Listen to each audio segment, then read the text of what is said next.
Cum ai reușit tu să faci asta?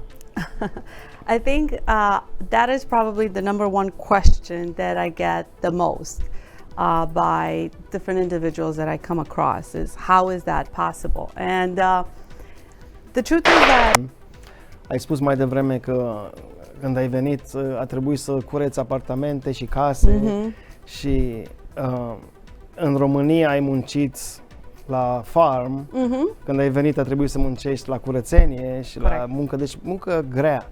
Correct. Asta te-a motivat pe tine să vrei mai mult întotdeauna, să rămâi acolo și să change that? Yes, and I think when you get paid $5 an hour at a, you know, and that's how much I got paid, and I was 14. First, I thought that was a lot. Yeah. But that was over, you know, good 20, almost 30 years ago. So as I walked into homes of people that could afford cleaning ladies, you know, I walked into homes and I saw things that, you know, I've never seen before. Beautiful homes, or I would see people working from home. Even then, 30 years ago, or, you know, my mind, I was always like, wow, like how can people afford such, you know, have such a nice style of living and standard, and coming from where we didn't have hot water, we didn't have a phone, or mergeam sâmbătă la Arad să facem baie la mătușa, la apartament, you know, and you come here and, you know, it's such a huge change. It really motivated me to say, like, well, why can't I have this? Or why wouldn't I be able to have this?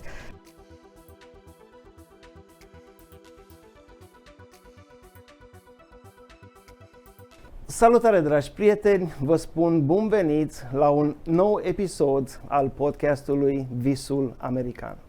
Sunt Bogdan Jabă și de aici, din Chicago, vorbim cu români de succes care au reușit să-și realizeze visul lor american. Astăzi am deosebită plăcere și onoare să am alături de mine pe o antreprenioare de foarte mare succes care a pornit mai multe business-uri de la zero, le-a crescut și pe unele chiar a reușit să le vândă profitabil. Ea în prezent are un restaurant foarte cunoscut în America, ea are un Chick-fil-A. Ea este Raluca Chit. Raluca, îți mulțumesc că ai acceptat invitația mea să fii alături de mine și îți spun bine ai venit! Mulțumesc, onoarea este a mea și mă simt foarte onorată să fiu aici împreună cu tine. Nice. Arăți foarte nice astăzi. Te-ai îmbrăcat în culorile Chick-fil-A, representing, always. Să reprezinți brandul. Absolutely, yes. Înainte să vin aici, m-am uitat un pic pe internet și am făcut un pic de research despre care sunt șansele să ai un Chick-fil-A. Și erau mai multe păreri acolo unde se spuneau că este mai greu să ai un Chick-fil-A decât să câștigi la loterie. Nu știu dacă e adevărat sau nu, dar cum ai reușit tu să ajungi să ai un Chick-fil-A? Este noroc? Îți trebuie o grămadă de bani? Îți trebuie cunoștințe foarte multe? Îți trebuie să fii în acest business de 30 de ani ca să poți? Cum ai reușit tu să faci asta? I think that is probably the number one question that I get the most by different individuals that I come across is how is that possible? And the truth is that I had a friend that reached out to me that currently her and her husband have now 2 Chick-fil-A's. They started with 1, they have 2. They're also Romanians, very accomplished. And she was the one that recommended that I look into applying and what it would take to become an operator and own a Chick-fil-A, hopefully one day. And really, there's no secret, I think, or magic or you know, connections that I had or anything like that. No. I honestly just spoke to her. I met with her on Wednesday, and on Friday I went ahead, I Googled, I went online, and I expressed I submitted an expression of interest. The whole process took about 22 months from the time I submitted to actually being selected. And then it took another whole year until I actually opened up a Chick-fil-A. So the process is quite lengthy, it's quite long. So ți-a luat un an întreg. 3 years. Oh, 3 ani ți-a luat. 22 months about from the time I applied to being accepted, then another year to actually open the restaurant. So close to 3 years. Wow. The whole process took. You really don't need more than $10,000. That is all you need. It's a fee you pay Chick-fil-A. And as far as like the requirements, I can't speak for Chick-fil-A, but I know that if you go online, I know they're looking for, you got to have business acumen.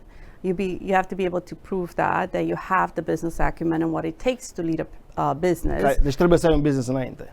Not necessarily. I think, we have people that come from, and then the second thing would be leadership. You have to be able to prove leadership. And we have a lot of people that come from either corporate, retired former military, then we have people that come from within Chick-fil-A, young people that go through a leadership development program that also can become operators. I think the idea is, can you prove leadership, business acumen, and then really important is who you are. Can you align with what Chick-fil-A is all about? Is that a good match as far as values, culture, things like that? At the end of the day, I think we attract what we are, and I think Chick-fil-A is no different than that. And they're an absolutely incredible company to partner up with and have as a partner. Și trebuie să arăți că vrei să înveți în continuare și să te align cu their way of doing things, right? I think. Adică willingness to learn. I think you have to have, and I think as a leader, especially when you're given a multi-million-dollar business, and you have anywhere close to 100, 120, or to people that have more employees than that, you have to be willing to always learn, because you're leading a business, and it's hard to pour out of yourself if you're not learning or if you're not challenging yourself, because leadership is all about continuous and improvement and development. And I think I don't know if it's really a have to, but it's definitely a great benefit when you do that. And I think in any business, not just with Chick-fil-A, I think there's great benefits to making sure that you're always betting on yourself. Câți angajați ai acum? About 120, I believe. We're always around 120. 120 de oameni. Yes. Oameni diferiți, personalități diferite, right. different backgrounds. They're all different backgrounds. A lot of them are young. We are between 3 high schools, so we have a lot of very young kids. A lot of them are part-timers. Some of them are college kids that go away to college, and then they come work over the summer or winter break. We have adults, we have full-timers usually. So there's definitely a mixture of different styles, personalities, ages, but we all have the same common goal, and just that's giving great customer experience. Este cel mai mare business cu cel mai mare număr de employees care le-ai avut până acum? For sure, yes. For sure. Definitely. It is the largest I've had, yes. A fost greu să te ajustezi cu așa de mulți employee cu care trebuie să-i manage? Sau ți-a venit ușor chestia? Sau ai învățat? Ai învățat chestia asta? I think you learn, but it's not my first business, it's my third business. And I think with progression, I didn't have 120 the day one when I first started a business, right? So with every business I've progressed, I've grown, and if you learn how to manage 1, 2, 5, 10, 30, by the time you get to 120, you realize, okay, it's no different. You build confidence, you have knowledge, you've made mistakes, corrections, you've learned how to become better and better at things. So it's not scary no longer. And I think a lot of it, what I've learned is that you have to learn to delegate and really build a great leadership team, because if you try to be everything to everyone, that is not sustainable. Right. So I think the quality of how great my team is it reflects back on how great my leadership team is as well. How many levels of leadership do I have? How am I investing in them? How are they delegating? How much responsibility am I willing to trust them with? And what kind of autonomy am I giving them in running 120 employees? Deci cheia la a manage un business cu 120 de angajați este definitely leadership. Să ai the right people in the right place. Right. Pentru că tu nu poți să manage singur 120 de employees. E imposibil. Correct. E imposibil să faci asta. Yes. And not just that, but I think it's also, we talk about having the right leadership. The truth is that it's really hard to think I can find 30 leaders and they're all amazing. Like, I think it's really hard to say I have 120 employees and they're all amazing, every single one of them, right? Like, I think in any business, like that's not quite how it is. But for my business, my scale, I think I'm very much focused on, okay, I have these leaders. First of all, I have to constantly assess where are they at? How much can they run with the business? How much can they comprehend? And sometimes, like, what season of life are they in?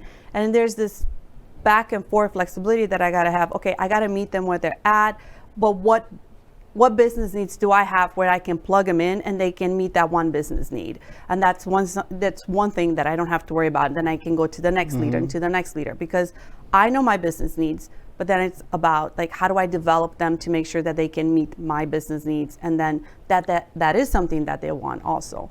And at this, because I work with such young people, young minds, I have, for example, a leader last year. He finished high school. He got straight A's on a roll, and he worked 40 hours in my restaurant. I mean, that's impressive for an 18-year-old kid. I mean, he's just hungry for life, and he's got the grit.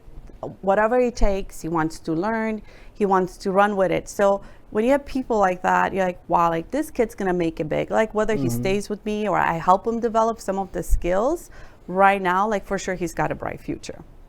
Este asta un skill, un talent pe care tu l-ai, să vezi potențialul în people, să vezi de la început. De exemplu, când angajezi pe cineva, can you see that in them? This guy is gonna make it good. Right. It's gonna be nice. It's gonna be successful. I think what it is, it's just life experience. And I think I sometimes I find myself in these kids where I was like that. When we came to the United States, I was 14, and I remember my first job, I went cleaning homes, and I went through an agency, and I didn't have the courage to tell them I was 14. I said I was 15, and they said, make sure you tell any customer you go to that you're actually 16. All I had was a social security card. I didn't have an ID, so nobody could check. And I did that for a very brief period of time. So sometimes, like, I see myself in these kids that just really want it. They want better than whatever it is that they have at home or what they see around. And it's always inspiring to me. I'm inspired by them when I'm able to see that there's just no stopping them. Right. And I think from the stories that you hear with people or the conversations I have, I think my questions get better in asking them and trying to figure out what do they actually want with their life, because they're also high school, college. They're really in the stage of discovery, the season of life where they really want to discover, like, okay, well, what options do I really have? So I think I try to help and guide. And again, whether they stay with me or they go somewhere else, I think it's really a privilege for me, for them to allow me to come into their lives and give any type of guidance. Ai zis ceva foarte frumos. Ai zis că trebuie să vrea. They want to have the desire. Yes, they have to have the desire. Și mulți zic, you can't teach desire. Desire is something you got to have it. If you don't, you can't really teach that. It's a very interesting question, I think, as far as desire, because I think we're a product of our environment. And a desire sometimes could come out of lack, what you don't have, or it could be motivational. You see something around and you say, well, I want that, or I want to achieve that, or you could look up to somebody and say, I want to be like them, whether be it educationally wise, whether it's professional, personal. And I think it's like saying I got to go to the gym, but I have no desire. Like we're always fighting with ourselves. We know what the logical is sometimes, and we can verbalize it and say it, but then we don't have the desire. And I think that's where discipline comes in. And I think we all have it in different areas of our lives, where we just know, I want this, I have no passion to do it, or like, but it could get me to the next stage of life. So therefore, like, I'm just going to become disciplined. And maybe when you get to the next stage of life, now you're going to tap into desire. And I think it's not a, desire can come in different seasons of life. And I think sometimes you even have to work for desire to get there. Dacă tot vorbim de desire, tu ai avut un desire să ajungi successful, să ai business-uri, să ai... de când ai venit în America? La ce vârstă ai venit în America? 14. I was 14 years old. I just finished 7th grade in Romania, and I started 8th grade here. Yes. Care a fost prima ta? Îmi ții minte România? I remember a lot. I have nothing but happy memories from Romania, definitely. Yeah. But I think as a kid, I think I've always, we had a great family life. We lived in a small town, which now is like becoming more like a suburb of Arad. I'm from Vladimirescu. Mm-hmm. But you know, we lived on a farm. Like we had running water, but we didn't have hot water. Yeah. We had an outhouse, or we lived off the food of our farm, from animals to everything we grown. And țin minte că mergeam la cules de porumb. Trebuia să mergem să dăm mâncare la animale, să culegem tot felul, plantam vegetale cu maică mea. So it was great. Deci era work, de fapt. It was work, but I think I didn't know that at the time. Da. But I definitely learned hard work and the ethic of it, and whatever it is we have to make it ourselves.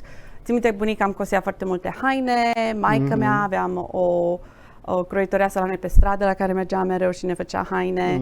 So it was the survival of like, you have what you make. Only however much your hands can produce, that is what you have. And I think as a kid, I remember thinking to myself, and I think this is where, I don't think I ever knew what I wanted, but I think non-negotiables, ideas of what a non-negotiable for me would be, they started taking place as far as, well, I don't want to be ever limited by only producing what I can with my own hands. I think you're going to always, that's a finite game. Like you're going to hit a limit. You can only produce so much. And I think in my mind, I was always thinking, well, I want to be financially independent, but I don't want to do that by physical hard work. Totdeauna ai știut, poate, că ai vrut mai mult. I always wanted more, yes. And I remember when I came to the United States, so my dad first did hardwood flooring, and then he worked for a union, and he laid marble and terrazzo in like airports, museums. Like his knuckles were crushed, completely like flat, because he had worked so hard on his hands and knees. Exactly.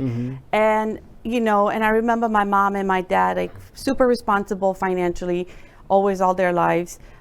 They would always sit at the kitchen table, make a budget, and we can't afford this, we can't afford that, or like this month we are going to be able to afford this, we can't afford that. Like they were very intentional with their funds, and obviously created a little bit of stress, but like that's what it is when you want to be a good steward of your finances. And I remember thinking to myself, like, I want to be able to just have funds and not have to worry about paying my bills, or if there's something I wish to do. So then again, that became another non-negotiable. And I didn't know at the time what I was doing and building, that really these started becoming goals and driving factors in saying, you know, when I finished high school, you're like, what do I do? And then the non-negotiables started taking place and shaping my mind, where I realized that the thing that I got to do is I got to bet on myself. Ai spus mai devreme că când ai venit a trebuit să cureți apartamente și case și în România ai muncit la farm, când ai venit a trebuit să muncești la curățenie și la muncă, deci muncă grea. Correct. Asta te-a motivat pe tine să vrei mai mult întotdeauna, să rămâi acolo și să change that? Yes, and I think when you get paid $5 an hour you know, and that's how much I got paid, and I was 14. First, I thought that was a lot. But that was over, you know, good 20, almost 30 years ago. So as I walked into homes of people that could afford cleaning ladies, you know, I walked into homes and I saw things that, you know, I've never seen before. Beautiful homes, or I would see people working from home. Even then, 30 years ago, or, you know, my mind, I was always like, wow, like how can people afford such, you know, have such a nice style of living and standard, and coming from where we didn't have hot water, we didn't have a phone, or mergeam sâmbătă la Arad să facem baie la mătușa, la apartament, you know, and you come here and, you know, it's such a huge change. it really motivated me to say, like, well, why can't I have this? Or why wouldn't I be able to have this? When we left Romania, my parents always said, we're going to the United States for your future. Like, this is a sacrifice. And every time when we moved here, my dad would go to work and say, or when I would go to school, he would say, hey, remember, we came here for your future. Like, I felt the pressure of kind of like this pressure of saying, like, you have got to make it work. You have got to make it worthy of our sacrifice. So at the same time, they didn't know what advice to give me or what to tell me what to do or how what career I should pursue or anything as such. It was just kind of like, we're here for you, and now you have to take over and you have to figure out for your own life. Like, we're good ourselves, and we love you, we support you in any way we can, but you have got to build your own life. You got to be better than us. Yes, my parents definitely, that is what they wanted. Asta este mentalitatea românească. And trebuie să fii mai bine decât părinții și copiii tăi, tu vrei ca ei să fie mai bine decât tine. It is what I wish for my children too. Se poate, bineînțeles. Absolutely, da, absolutely. Te-au învățat în afară de hard work, în afară de motivația asta că trebuie să fii successful mai mult decât ei, te-au învățat, how about studying, school? Was that a big push? Is something that they were pushing you to do, or ți-a venit natural? So I have a story. Let's start with high school. So I never got into the high school that I actually ended up going. Oh. I remember I got into Lincoln Park High School, not into Van Steuben. And I was in 8th grade, and I really wanted to go to Van Steuben. It was closer. Era mai bun sau it was a very good school. Îți plăcea mai mult sau de ce vrei să fii? It was a very well-known school, very good school. Okay. It was math and science, and it was very good school, but also it would be easier for me to take the bus to get to school. And my 8th grade teacher, I came to school and I was crying, and I was like, I didn't get to the high school I wanted. I really want to go to Van Steuben. And my 8th grade teacher said, why don't you call the school, call the principal directly, say you want to make an appointment, and you go with your report card and you tell them why you want to go to this high school. So I went home, and that's exactly what I did. I made an appointment, and when the time came, I told my mom, I was like, Mom, you have to come with me because I'm going to look more legit if I go with an adult. And my mom was like, I don't know what to say. Like, why are we going? Like, it's okay. You can go to the high school you got into. And I was like, no, Mom, we have to go. We have to go. I want to go to this high school. And I remember I went with my mom. The principal was not there that day, but the assistant principal was there, Mrs. Zimmerman. I will never forget him. And we sat down, and he said, how can I help you? And I went ahead and explained to him why I really want to go to this high school. And by the end of my speech, he's like, I promise you by next week you will have a letter and you will be accepted here. Wow. So I think I kind of always knew what I wanted. So that was one example. I was only in 8th grade, but again, I listened to somebody's advice. I took it, I went, and then when I got to high school, the beautiful thing about high schools, they have counselors. And I needed guidance. And being in the Romanian community with my parents, I saw what, maybe what the future could look like, or I saw things in it that I did not necessarily want to identify myself with. I wanted something better or more. So I went to the counselor, which I said, I'm in a new country, I'm in a foreign country, I'm an immigrant. I'm going to go to somebody that's here that can give me advice to, here I have this clean shot canvas ahead of me, like, what do I want to do with it? So I went to him, and I remember the counselor was amazing, asking me, what do you want to do? Where do you want to go? I had no money. I knew my parents were not going to pay for college. And my parents said, if you think you can get a scholarship and go to school, or if you want to take a loan, that's completely, again, on your own. So I told my counselor, I'm going to go for whoever is going to give me a scholarship. That's the college I'm going to go to. And that's what the decision came down to. I ended up finishing high school in 3.5 years, actually sooner. Worked all through high school. Cum ai reușit să termini mai devreme? Ai fost honor roll student? I did. I had AP classes, honor roll. I think for me it was very much like whatever I'm going to put my name to it, including even in high school, I'm going to do it well. Like I just wanted, like that brought me satisfaction. If I'm going to do something, I want to do it really well. Și ai văzut că și poți. You're right. I saw that I was not the smartest, brightest, not at all. but I can honestly say I gave my best. And I enjoyed that. I really do enjoy that. Whether, I fail in some things or succeed, it doesn't matter. Like, I still take pleasure in challenging myself and making sure that I do well. So when the time came for college, actually... Și ai reușit să intri într-un college care ți-a oferit scholarship? Yes, I went to DePaul. Oh, nice. And I have another great story about this. So the scholarship was $40,000, and first they were going to do interviews for the first 50 that they selected, and they would interview all 50 individuals, and out of those 50, there will be 5 that will get the $40,000 and 5 that will get the $20,000. And I remember I went to the interview, and I went by myself, and I didn't know everybody came with their parents. And it was this raining, like, trenching day. And I was all wet. I ended up going to the interview, and I'm having the interview with the financial director of DePaul. And we had such a great connection, such a great interview. And he walks me out, and he says, "Come here, I want you to see the waiting room of everybody else waiting to be interviewed." So we go out, and we come back in, and he says, "I want you to know that you're one of the 5 that's going to get the $40,000. Deci l-a știut. It was, cum te-ai văzut. Yes. And it was such, I mean, I remember I cried. I was so overwhelmed, and I was, it was such a blessing. De ce crezi că te-a ales pe tine? Vibe-ul care l-ai dat, ce ai zis la interviu, i-a plăcut de tine ca și persoană, sure. ai fost singurul care n-ai venit cu părinții. Vreau să o ajut pe fata asta. I'm not sure. I mean, I hope that in my message I was able to get across that Ce vreau să aud. not what they wanted to hear, but like whatever they would offer me, I would give my best. Da. And I think I was able to communicate that really well, and he understood that. And I think, he took a chance on me, because I think at the end, like, there's a lot of people that took a lot of chances on me, but that's because I also knocked on the right door. I asked for the advice. I listened to the advice. And I didn't want to quit. Crezi că asta e important, să ajungi succesful și să ai un good business și tot ce ai nevoie este să încerci, să nu-ți fie frică să fail? I think it plays a huge part of it. Yes. And I think when you think about it, in the statistics, is about like 90% of all new businesses fail. Oh, yeah. I mean, that's a huge, like, you have everything going against you. So I think you have to be very careful with what you tell yourself.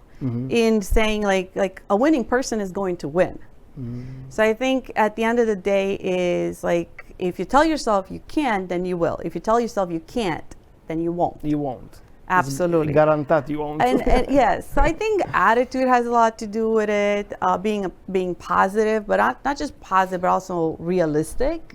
Like, you have got to constantly, I think one thing when it comes to businesses and leadership, you have got to constantly reassess where you're at. And sometimes that's pleasant, and sometimes that's not. And you have got to know how to pivot. Cum a fost în DePaul? Oh, it was a great experience. Cum ți-a plăcut acolo? So, another story is that the first quarter I took, so I decided to go for business. Nothing super specific, just business in general, because I knew that would open up broader things for me, which I ended up actually majoring in economics. But I remember at first quarter I took finance, accounting, economics, and I failed all 3. And here I was, an honor roll student, AP. It was overwhelming. It was a language and jargon. In my small world of people I knew, I didn't know a single person that was studying finance or that finished in the United States finance, Romanians, or anyone to go to. I didn't know an accountant. I didn't know anything about business, economics. I've never heard what that actually means.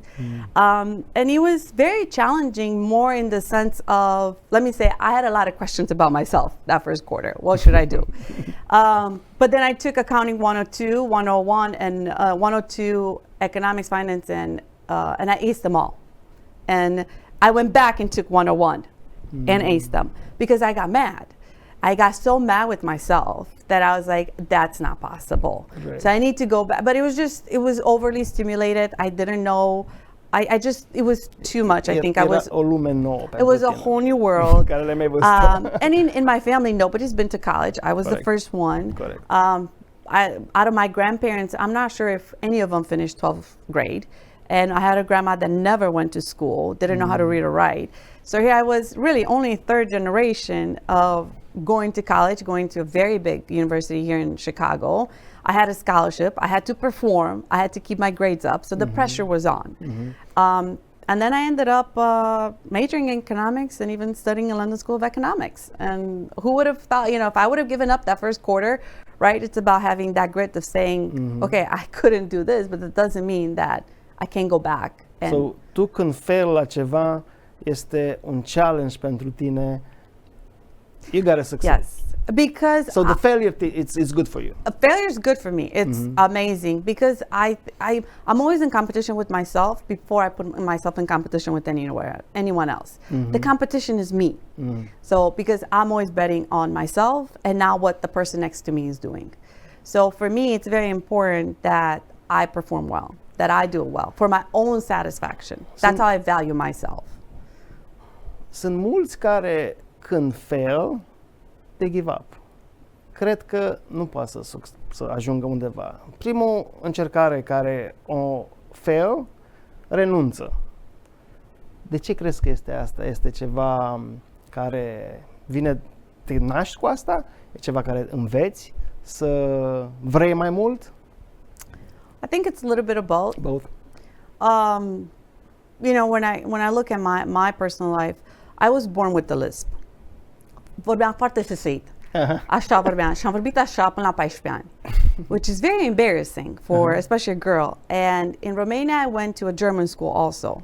Că la noi în oraș erau foarte înainte de comunism, înainte să cadă comunismul, au fost foarte mulți nemți. Și aveam școli și în germană și în românește. Și maica mea m-a trimis la școală nemțească. Și am făcut 8 ani în clasa 1, eram și m-a ținut și în spate puțin din cauza că SSI-ul era foarte tare. Kids made fun of me all the time. But I remember I got to a point where I just didn't care. Like you know, you have adversity and then you build a thick skin where you just don't care anymore. So I think when you get to that point, I think that helps with other things in life as well. And I think even when I came here to the United States, it was super embarrassing. Now I had to speak in another language. It was very pronounced.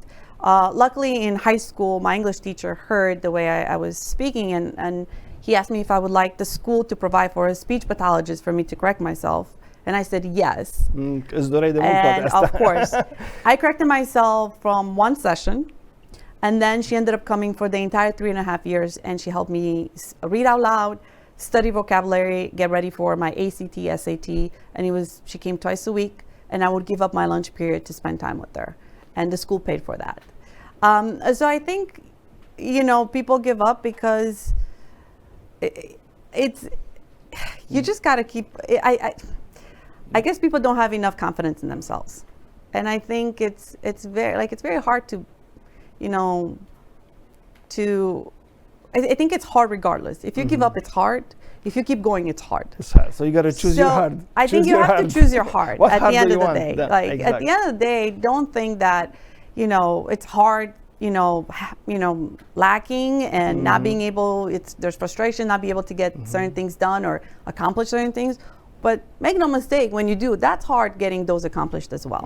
I think you pay a price either way. It's just like, what price are you willing to pay for those? Exact. And those prices are not comparable to anybody else. Right. I think like there's no right or wrong. You have to define that price for yourself. Right. Crezi că în după ai realizat că vrei să fii în business?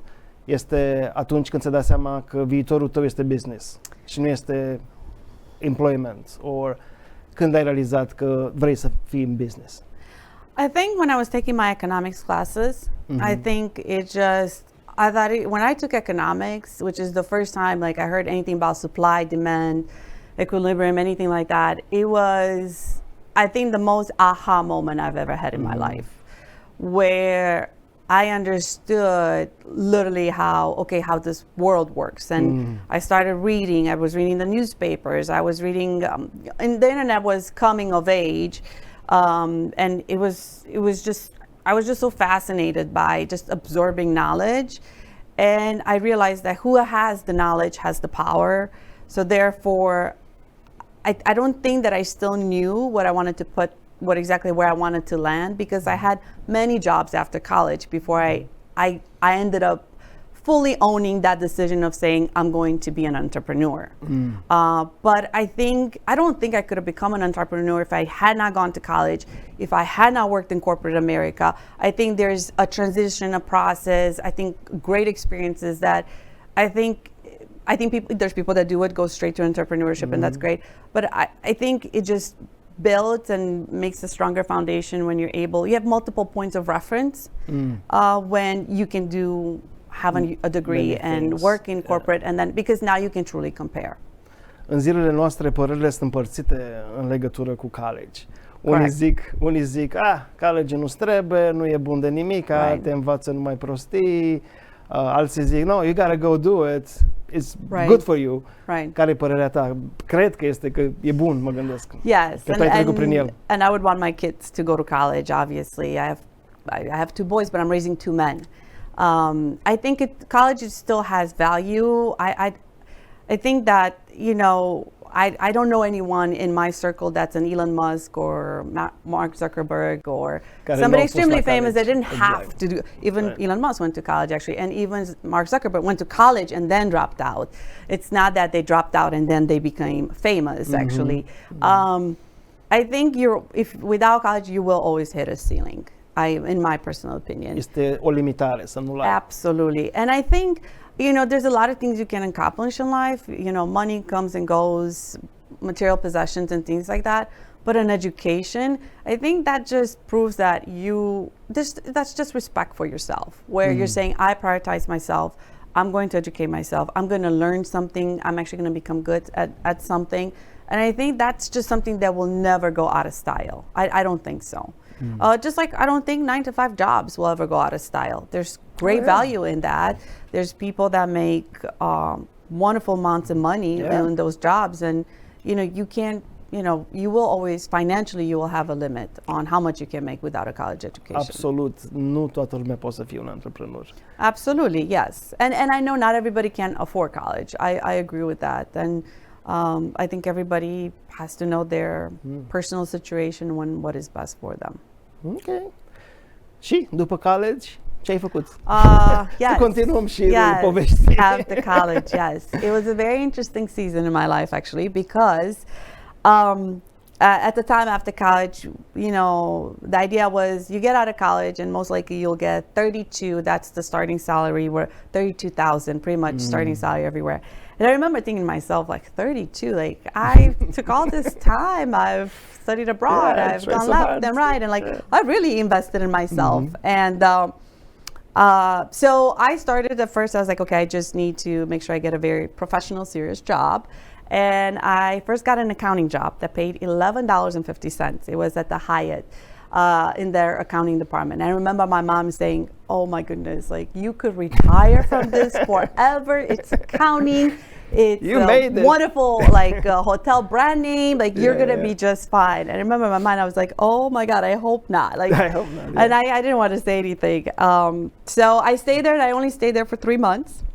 I remember when I quit, my boss threw me this huge party, and he's like, I have to tell you, from the moment I hired you, I knew you were not going to stay with us, but I was kind of honored to have you for as long as you would choose us. So, the honor was all ours. And that was such a confirmation to me that it's okay to want to have more. I can do more. And you can do more. To want to, it really confirmed to me as, he was really saying, you're so much better than this. You go ahead and chase it. Deci simțeai asta și când ți-a și confirmat de la alții, a fost, wow, it's really, I can do more. Exactly, and it just built that, it proved to me that I have value, I have worth, and I have something to offer. So after college, my idea was I'm going to go for the highest bidder. Okay. It doesn't matter if I work for you or you, whoever you are. The way I'm going to bring myself and I'm going to come to the table is going to be, I'm going to give my best. No matter what. So therefore, I want to do it for whoever's willing to pay me the most. So then I went to a recruiting company where I had great success with recruiting companies. They would find me great opportunities. And the next job, they offered me $30,000. Wow. And I said, that increase? Yes, from $11.50 an hour. And I was like, absolutely not. They said, I went to college. I was really aiming for 40. And they came over the weekend and they said, okay, we'll give you 31. And I was like, all right, resume is going up. No. Within 2 weeks, I was able to land another job. I made $40,000. Indeed, and by December, almost double, right? Yes, and then by December I was way over 50, and within 2 years I was close to 75, and that is because I just never stopped pursuing what I was absolutely convicted in my core that I can give my best, and I'm going to do it for whoever's going to value me the most, and that was a non-negotiable. That's another one, and then like once I think that's really great to have non-negotiables in life. Those are like North guiding stars. And of course, like they weren't like way off the charts where I was being unrealistic. I think I just knew always like what I had to offer, how I kept investing myself. And on my last corporate job, I was getting my master's degree at Northwestern in Master of Public Policy and Administration. And I was working corporate. And it was just, I was doing, in corporate, I was doing easily 60 hours a week. And I think when I did that, I realized I was in corporate. I was already in leadership. I had a team that I was working with. And I realized that I'm young. I'm highly educated at this point. And that is when I said, I think I want to go and try this on my own. Because obviously within a very short period of time, I can do this. And I can always come back because now I have an education that is never going to go away. Experience. I can enter corporate America at any point. Yeah. I have some history in corporate America, and I think that anybody, I will be able to find a job at any time. Anytime. So might as well try something. Right. Yeah, so I said, if there's ever a time, is to do it while you're young. It's now, yeah. So, în ce domeniu erai? În ce domeniu of business erai? I was a pricing supervisor for North America for a chocolate company. But it was commodities. So we would buy, we would trade on the commodities market and like oil, sugar, flour, things like that. And the price of chocolate would change every single day based on the opening of the market. And that is what we did. Ce erai ca un fel de trader? Era trading company. I wasn't. I was making the final price, based on how the trades would go, and we would buy, sugar ahead and lock in prices for a couple of years or months, 18 to 24 months. But it was very economics to me because we learned about supply and demand based on were there droughts in certain parts of the world? Was there crops that we wouldn't be able to have that would affect flour, that would affect the oil, cocoa beans, things like that. So it was a very international company. So I thought that was very fascinating, and I loved it. And I worked with people from Belgium and Amsterdam and France and London and Singapore and Mexico, and it was just incredible. It was a good learning experience. A very, very good learning experience. And I had that's where I had one of the most incredible bosses that I admired the most.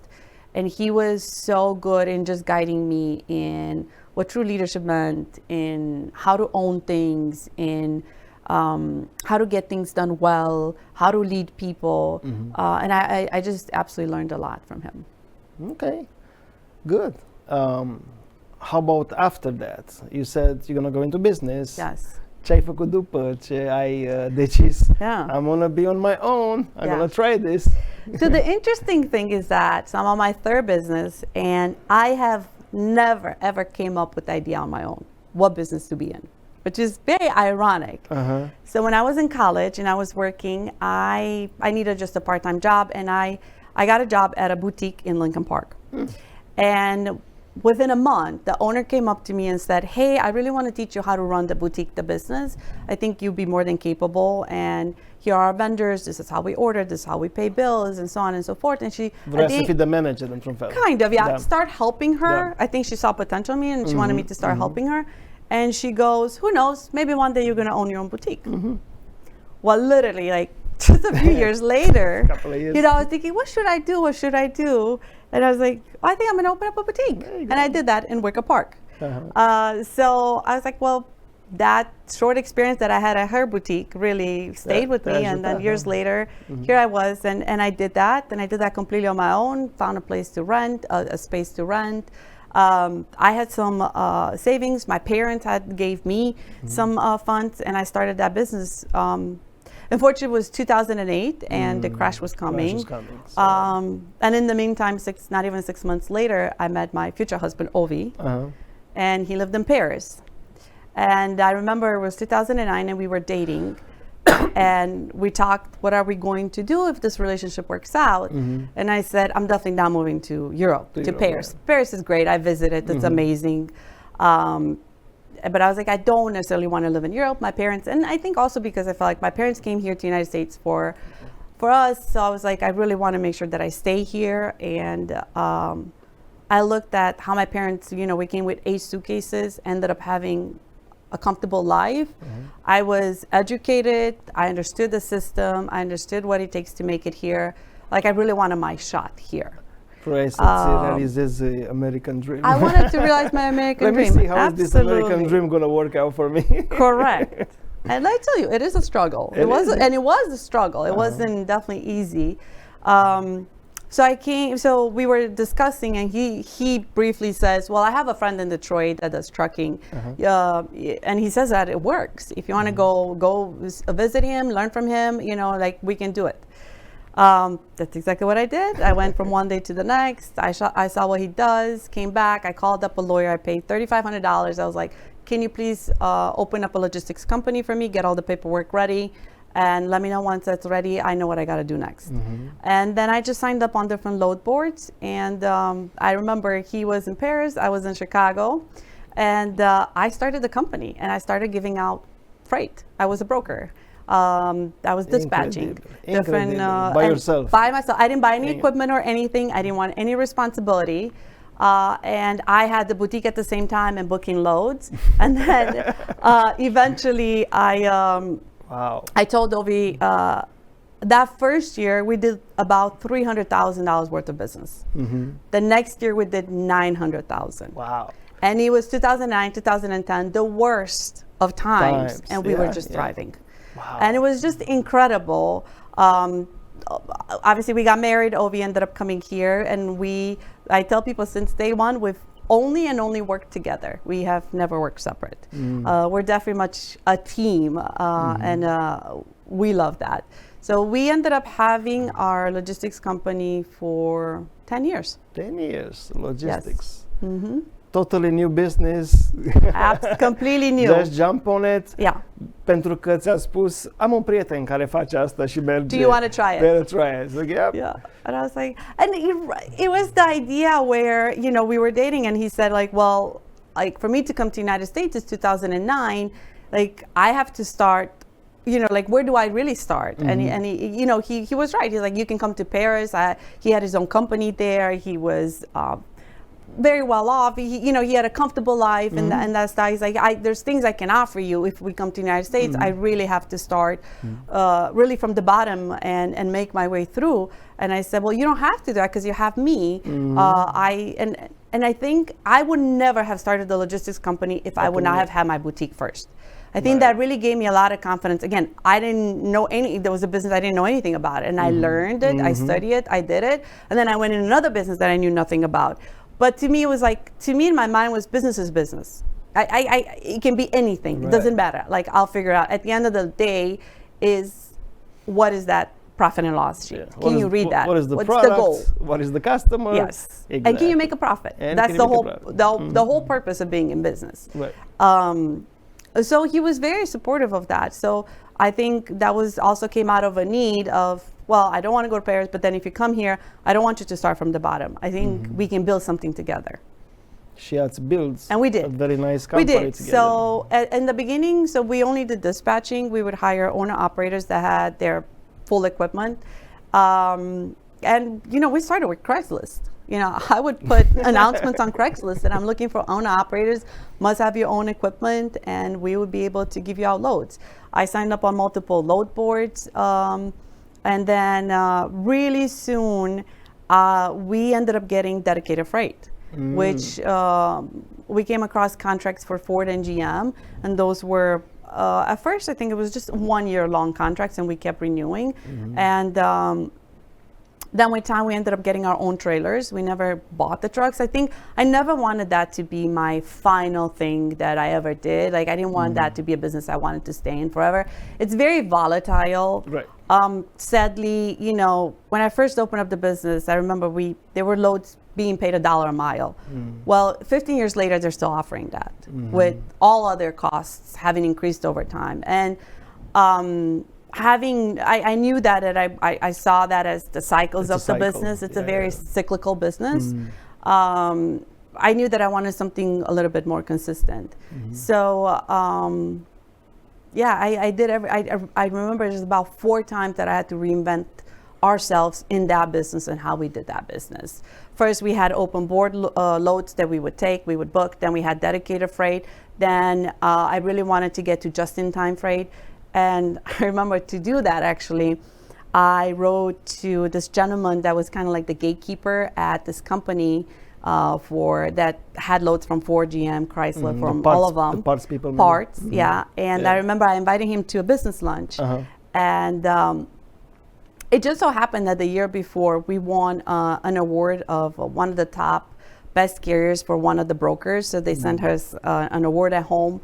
And I left the house really quickly, and I wrapped that in a towel, a kitchen towel, and I went to this business meeting, and I just pulled it, and I was like, wait, this is a kitchen towel. And then I put the award on the table, and I was like, listen, like, I know we're small, but obviously we can perform. Again, and in that stemmed from, I want to give my best. And I guess he was so impressed with that move of me just asking him to a business lunch, talking about it, and bringing the award with my, and I promise we'll only bid on what we can handle. Like, I'm not going to bid on more that I can take. And I remember he said, well, usually you have to have about 100 trucks for us to, make an application so we can consider you and so on. And I had 10 trucks at the time. And he goes, but for you, I'll make an exception. Which again, didn't know. It was ai presentat in a certain way. It happens. Yes. Just because you tried. Right. So I just and I think it's the idea of you don't stop knocking on doors. Don't stop knocking on doors. Yeah. And the worst thing they can say is no. And that's hard to swallow for a while, and then you move on and try it again. Mulzic, what is the requirement? 100 trucks. Sorry, I'm not gonna do it.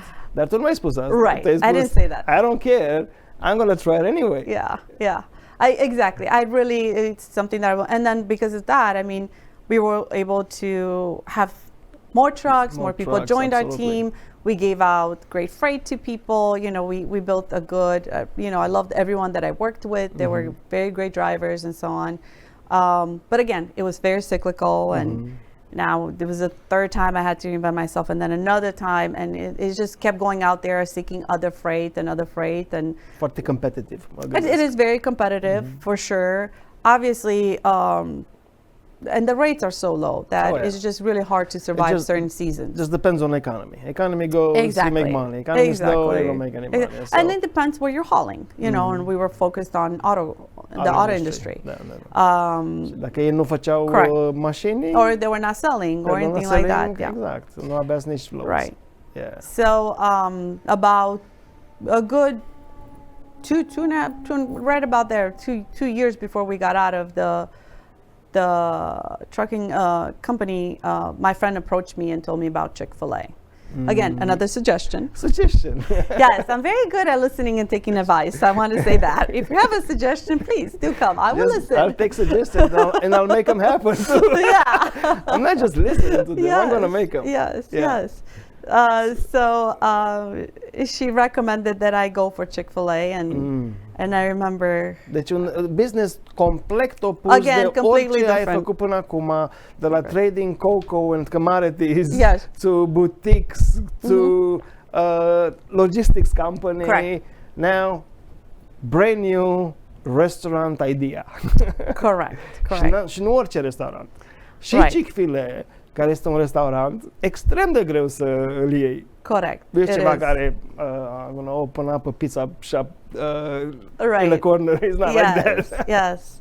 There's definitely a lot of pressure that comes with that. And in wanting to make sure that I represent well, definitely. Și ți-a luat 3 ani să ajungi acolo. De la sugestie. De la So from sugestie până să walk into to the door. actually walk through the door of my restaurant, yes, it took 3 years. 3 ani care ai încercat. And there's, but please understand, there's other people that takes 5, 7, 6. It's not. I don't want you to think that it actually does take a long time. It is and I think that's great because they want to make sure that whoever they associate themselves with, it's something that you truly want and you're willing to wait for it. So yeah, I applied for Chick-fil-A, went through multiple interviews. I'm sure, yeah. And then I worked hard for that too. I remember at some point in the interview process, they came up to me and they said, well, how would you feel if we told you that we're going to kick you out of the program or you're not going to make it because you don't have restaurant experience? Valid point. Valid point. I was going for, and I was like, okay. And I was like, well, I'll do anything you would like me to do. You just have to let me know.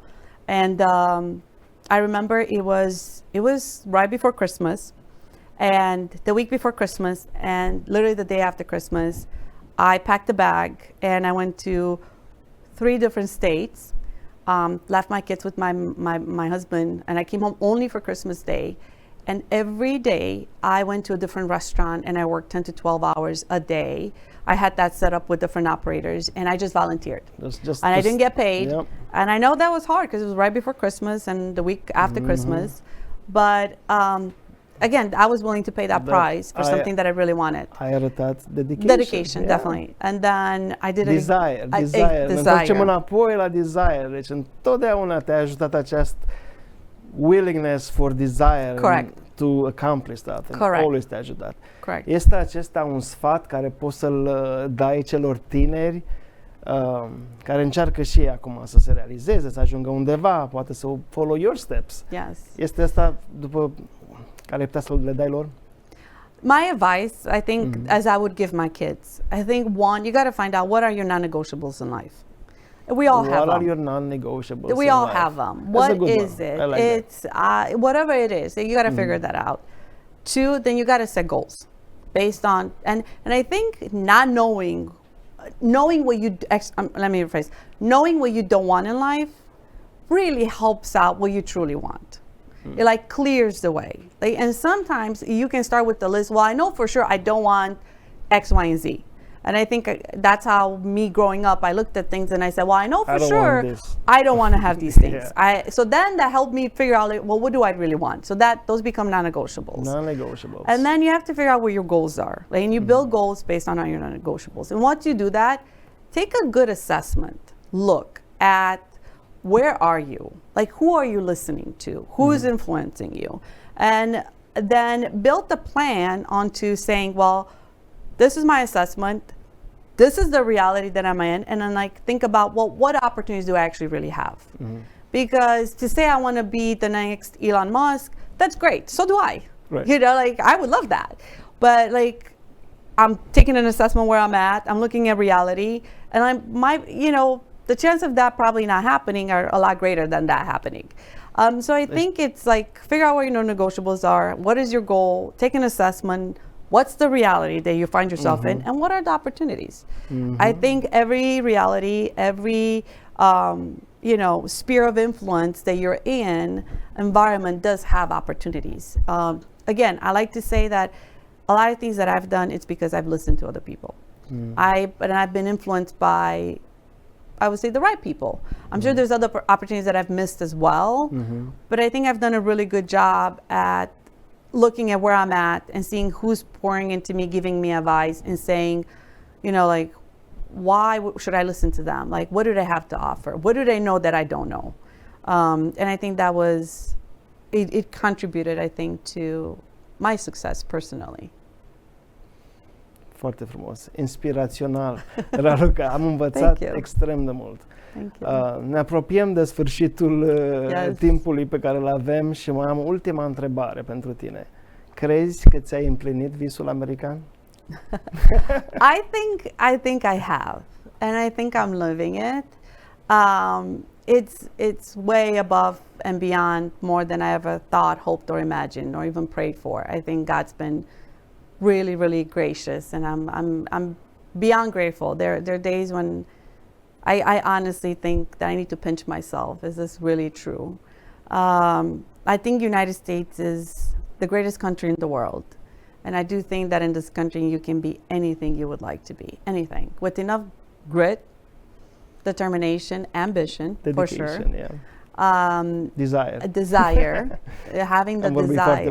Desire. And it's about, again, knowing what you want for yourself. Like the sky is the limit. The sky is absolutely the limit. And that comes with making sure you bet on yourself before you bet on anyone else. Yes. Raluca, tot ce ai spus în acest podcast a fost inspirațional. Am învățat extrem de mult de la tine și continui să învăț. Te consider, și noi suntem prieteni și ne cunoaștem. Absolutely. Și e privilegiul meu să fiu prietenul tău și să continui să învăț de la tine. Thank you, same here. Îți mulțumesc că ai fost alături de mine și sunt foarte multe întrebări la care nu am apucat să ți le pun și să vorbim și sper că pe viitor să mai îmi dai ocazia să ne mai revedem în acest setting. Anytime. Absolutely. Thank you so much. It's really an honor for me și eu îți mulțumesc. to be able to tell my story, and I think my hope above all things is that people will find bits and pieces of the story that they can identify with and hopefully be inspired by. That is the goal. Yes. American dream. That's right. It's real and it's alive. It was a pleasure. Same here. Thank you.